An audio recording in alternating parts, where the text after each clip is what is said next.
Romains chapitre 8, verset 38. Romains chapitre 8, verset 38.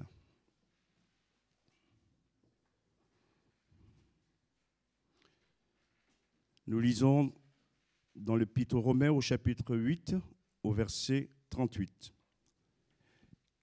C'est Paul qui parle.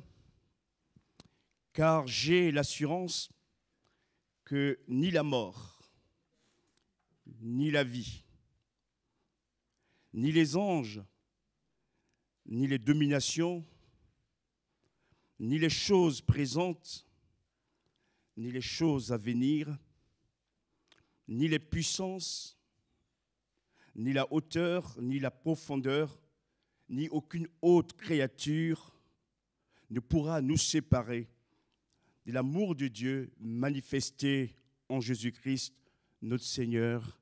Amen.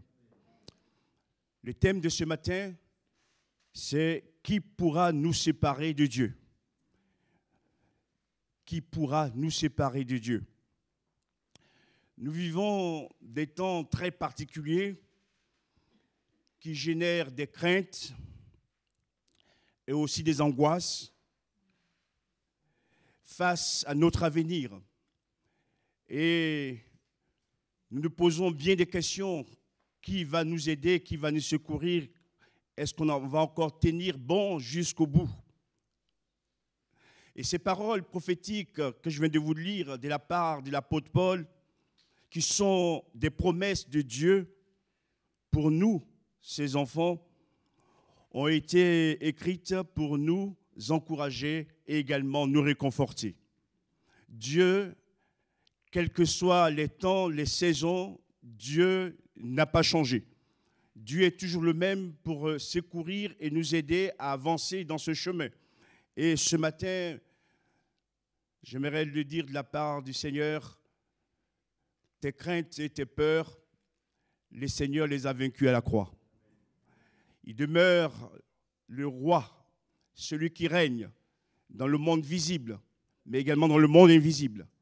Il est capable de changer le mal en bien. Il est capable de ramener un mort à la vie. Il est capable de sauver celui pour lequel, de fois, nous pensons qu'il n'y a plus rien à faire.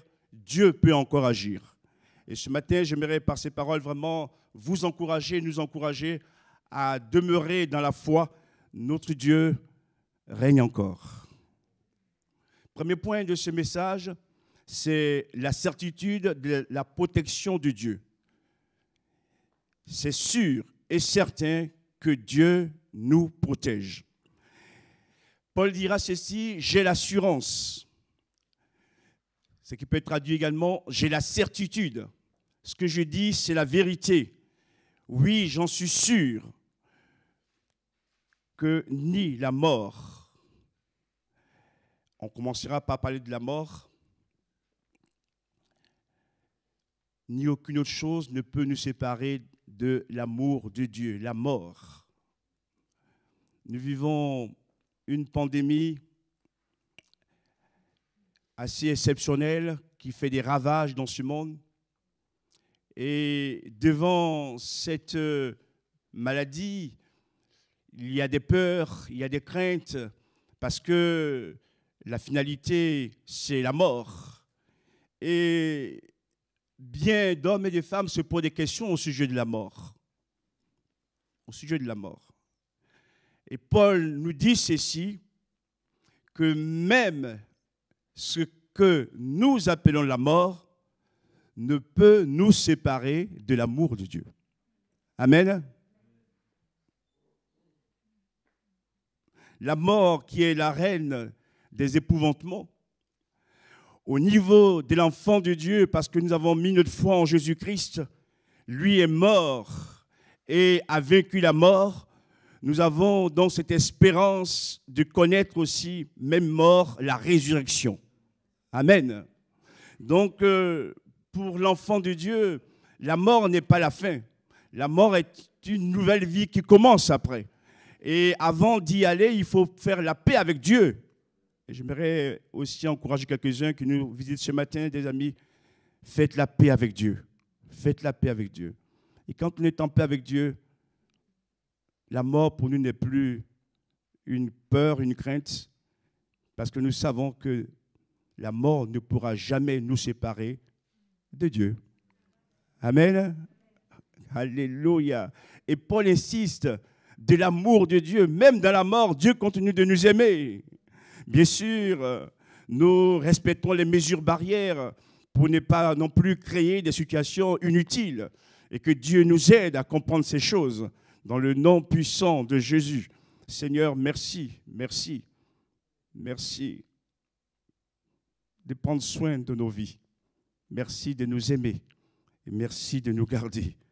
La maladie et la mort soumettent notre foi à rude épreuve. Quand on est face à la mort ou à la maladie, ce n'est pas toujours simple, même si nous sommes croyants. J'aimerais aussi encourager quelques-uns ce matin, quelle que soit ta maladie. Confesse que même quand les hommes ne peuvent plus rien faire, Jésus, le divin médecin, peut encore agir. Amen. À lui soit la gloire. Seigneur, merci. Merci. Et nous voulons placer notre foi en lui. Même si cette foi est soumise à rude épreuve, Jésus est avec nous. Jésus a vaincu la mort. Jésus a vaincu la maladie. Il dira également, ni la vie ne nous séparera de l'amour de Dieu. La vie avec toutes ses séductions, la vie avec toutes ses tentations, la vie avec tous ses problèmes, tous ses questionnements, la vie qui parfois nous malmène et nous sommes dans de grandes détresses. Et ce matin, j'aimerais encore dire que Dieu connaît et voit tout cela.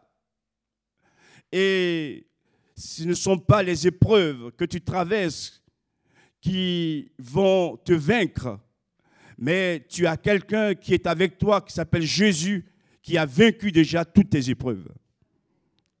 Confesse par la foi et reçois la victoire ce matin. Gloire à Dieu, merci Seigneur.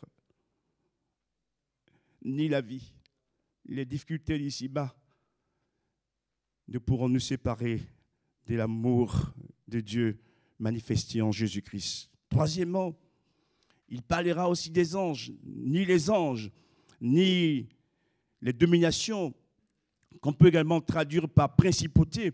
Et dans le mot grec, c'est le mot archéi ou archaï, qui signifie la tête. Ce sont des dominations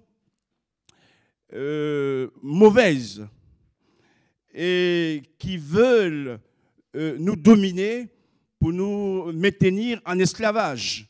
Et Paul nous dit ceci, que ces êtres célestes qui ont des pouvoirs surnaturels, mais dans l'action du mal, ne pourront rien contre nous. Et j'ai dit, gloire à Dieu, gloire à Dieu. Je n'ai plus besoin d'aller voir des marabouts, d'aller voir des médiums, d'aller voir des féticheurs. Mon argent, je préfère le garder pour moi et ne pas les enrichir inutilement. Et je vais voir mon divin libérateur qui s'appelle Jésus. Et lui, il me fait la consultation gratuitement et il me guérit en plus. Alléluia. Gloire à Dieu. Jésus a vaincu toutes ces puissances des ténèbres, tous ces êtres maléfiques qui veulent maintenir l'homme dans la mort et dans la maladie. Jésus, merci. Ton autorité est totale dans le ciel, sur la terre et sous la terre. Jésus a toute autorité. Quatrièmement, ni les choses présentes. Mais littéralement, dans le grec, c'est ni le présent, ni le présent.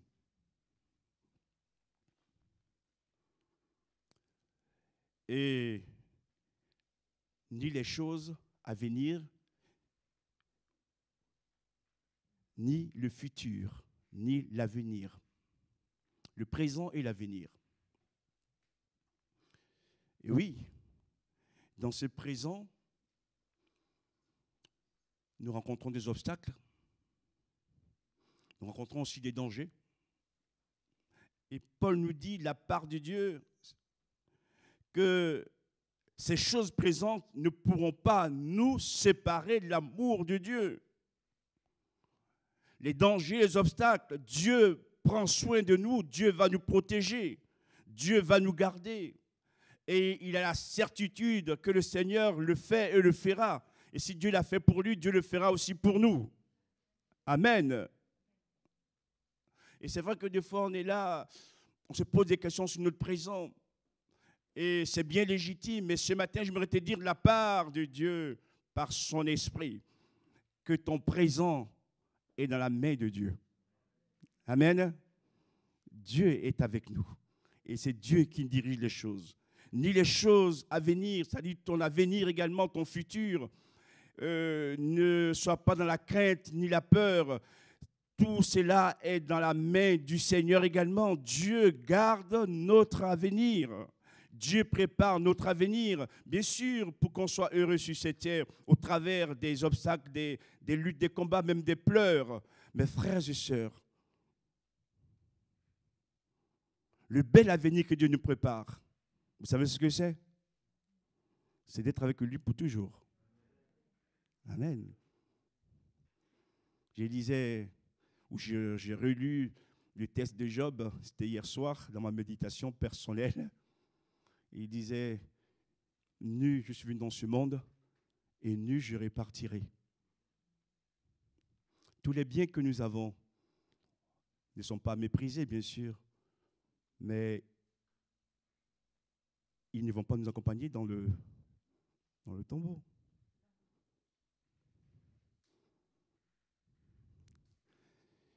Je n'ai jamais vu sur un tombeau marqué «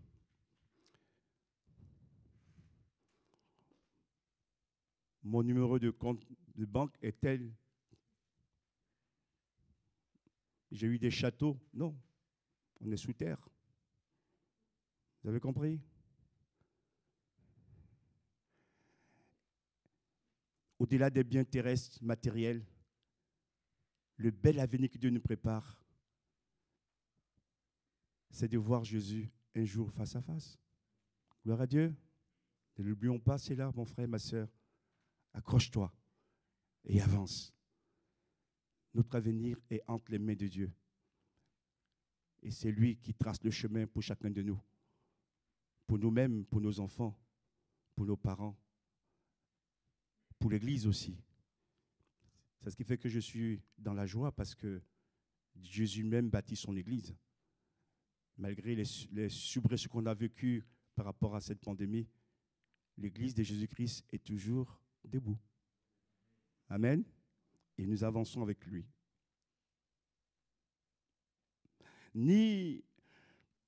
Peut-être que je reviens un peu sur les choses à venir. On a des peurs, on a des inquiétudes, il y a de l'insécurité, c'est vrai. Des fois, on a même de mauvais pressentiments, mais Dieu contrôle tout cela. Dieu contrôle tout cela. Au-delà de nos sentiments, pressentiments, le Seigneur est là et avec nous et nous aide à avancer. Sixièmement, il dira ni les puissances. Et ici, les puissances dont il parle sont les puissances démoniaques. Il y a des êtres spirituels qui existent, qui sont invisibles, mais qui existent. Et qui sèment la mort, qui sèment la désolation. Et Paul nous dit que ces puissances maléfiques, démoniaques, ne pourront pas nous séparer de Dieu. Parce que Dieu nous protège. Déjà, nous avons été lavés dans le sang de Jésus. L'Esprit de Dieu habite en nous. Et nous ne le voyons pas, frères et sœurs, mais autour de nous, il y a une lumière. La lumière de Dieu. Qui fait que, lorsque nous rencontrons des personnes qui trafiquent avec les ténèbres, Dieu nous dit danger. Et oui, ce n'est pas les yeux qui les voient, mais l'Esprit de Dieu nous révèle ces choses. Et puis des fois, on peut être dans des endroits où on n'est pas bien non plus, parce qu'à l'intérieur, il y a des choses mauvaises. Et la nuit, quand nous dormons, il arrive aussi qu'on soit attaqué par les puissances des ténèbres, des morts qui veulent nous étrangler. Mais là, mon frère et ma sœur, cher ami, tu n'as pas besoin de faire une longue prière. Tu n'as qu'à dire simplement Jésus et ses puissances des ténèbres sont chassés. Jésus, le nom de Jésus fait peur à ces puissances. Confesse le nom de Jésus dans ta vie. Confesse le nom de Jésus. Il a autorité pour te libérer et te délivrer. Seigneur, merci pour ta grâce. Oh, ce nom est si merveilleux. Il est sans égal, sans rival. Et rien ne pourra nous séparer de ce nom, Jésus. Comme le disent nos amis juifs, Yeshua HaMashiach, Jésus le Messie, à qui Dieu a remis toute autorité désormais. Seigneur, merci pour ta bonté et ta grâce. Septièmement, ni la hauteur. La hauteur ici peut être expliquée comme étant les forces d'en haut. Mais toujours les forces mauvaises, parce que les forces de Dieu ne veulent pas nous séparer de lui, ce n'est pas possible. Ou les anges de Dieu ne vont pas nous séparer de lui, ce sont les forces mauvaises. Quelle que soit la hauteur de ces forces mauvaises, elles ne pourront rien contre nous parce que Jésus est avec nous. Il dira également, quelle que soit aussi la bassesse de ces forces d'ici-bas, elles ne pourront rien faire contre nous aussi. Autrement dit, des fois, on est comme transporté dans l'air, mais par des choses mauvaises. Mais là encore, Dieu nous garde. Et quand même, nous sommes dans l'abîme, dans la profonde détresse. Jésus nous garde encore. Et ce matin, quelle que soit ton épreuve, quelles que soient les larmes, le puits dans lequel tu es tombé, s'il est si profond, Jésus a une main puissante pour aller te chercher au fond de ce puits et te retirer. Amen. Seigneur, à toi la gloire, ni la hauteur, ni les choses d'en bas ne pourront nous séparer de toi. Et il terminera en disant, ni aucune autre créature ne pourra nous séparer de l'amour de Dieu manifesté en Jésus-Christ notre Seigneur. Aucune autre créature. Créature céleste, créature humaine, créature souterraine, créature mauvaise. Toutes ces choses, tous ces êtres maléfiques, Jésus les a vaincus une fois pour toutes à la croix. Amen. Gloire à Dieu. Merci Seigneur pour ta grâce. Ce n'est pas prétentieux ce que je suis en train de dire. Moi-même, je n'ai pas la force. Toi non plus, tu n'as aucune force. Mais comme Jésus nous protège et nous garde, les flèches du malin ne peuvent pas nous atteindre parce que Jésus est avec nous. Gloire à Dieu. Seigneur, merci ce matin de nous encourager pour que nous puissions avancer avec toi. Avant de terminer, j'aimerais quand même être honnête avec vous. Quand nous prêchons, nous les prédicateurs, pasteurs, il faut aussi être dans la vérité. Je vous ai dit des choses fortes pour vous encourager, nous encourager. Mais j'aimerais dire aussi quand même, avant de conclure, que si ces puissances de mort, ces dominations, ces autorités ne peuvent pas nous séparer de Dieu, il y a quelque chose qui peut nous séparer de Dieu. C'est le péché. C'est le péché.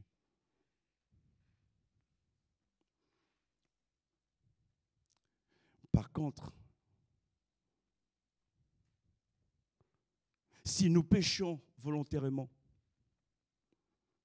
et refusons de nous repentir, le péché finira un jour par nous séparer définitivement de Dieu. Frères et sœurs, on a des promesses, mais il faut qu'on reste aussi dans les conditions que Dieu demande et ne pas se vautrer dans le mal, dans le péché de manière volontaire. Jésus est venu pour vaincre le péché.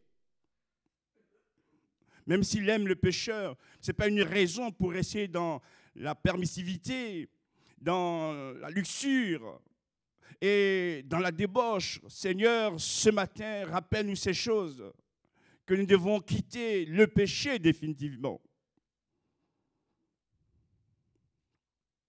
Et que ce matin,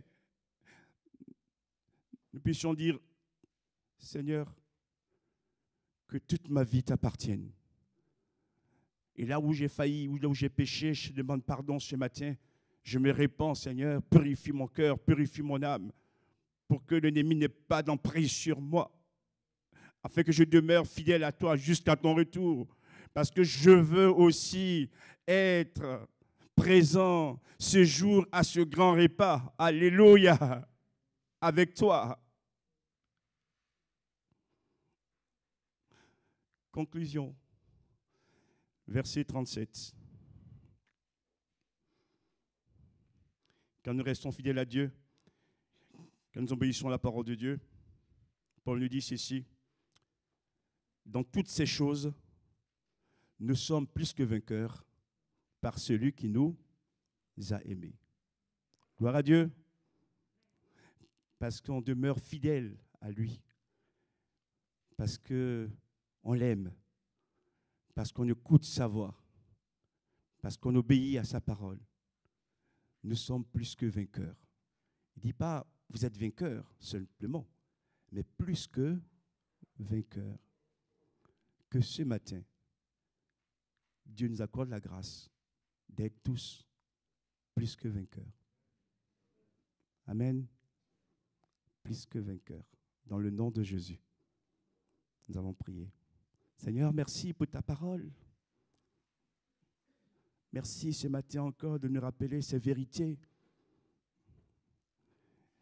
Les temps que nous vivons sont des temps difficiles qui occasionnent des peurs et des craintes. Et ce matin, ta parole nous rappelle que ni la vie, ni la mort, ni les anges, ni les dominations, ni les puissances ne pourront nous séparer de toi. Alléluia. Dans ces combats, nous pouvons toujours avoir la certitude que tu combats pour nous défendre. Merci pour ta protection. Merci pour la santé. Merci pour ta bienveillance.